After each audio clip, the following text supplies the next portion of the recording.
Now then, I was telling you a little earlier about Theresa May's speech at the Bank of England today. She was there as the bank and its governor, Mark Carney, commemorate 20 years of it gaining the power to set interest rates.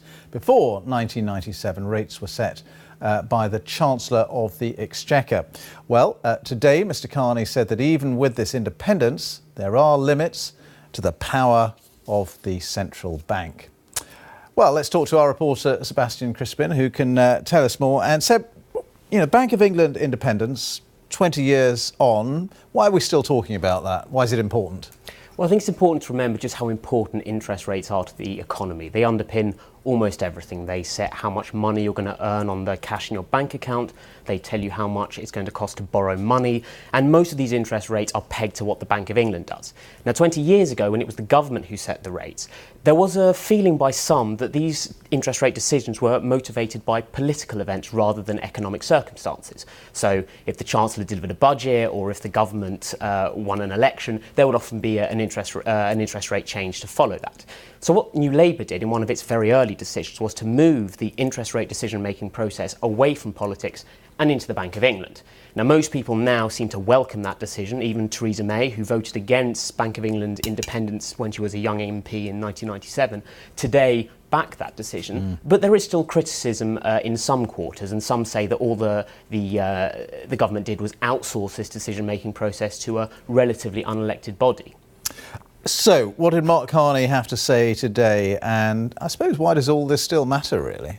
Well, the Bank of England held an event today to celebrate 20 years of its independence.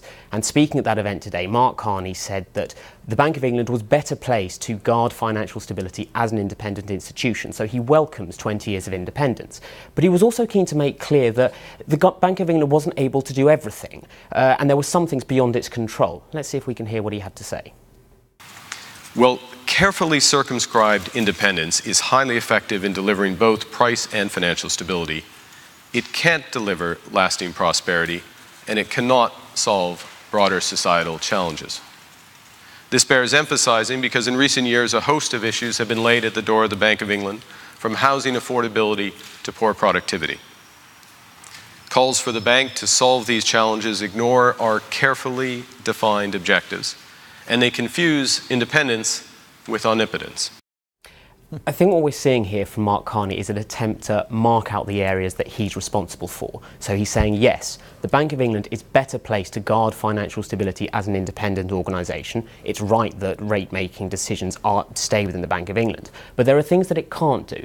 And what he wants to make clear is that things like house price changes, the UK's relatively poor record on productivity, and yes, any economic fallout from the Brexit process, that these issues remain at the doorstep of number 10 and don't fall to the Bank of England. OK, Seb, thanks very much indeed.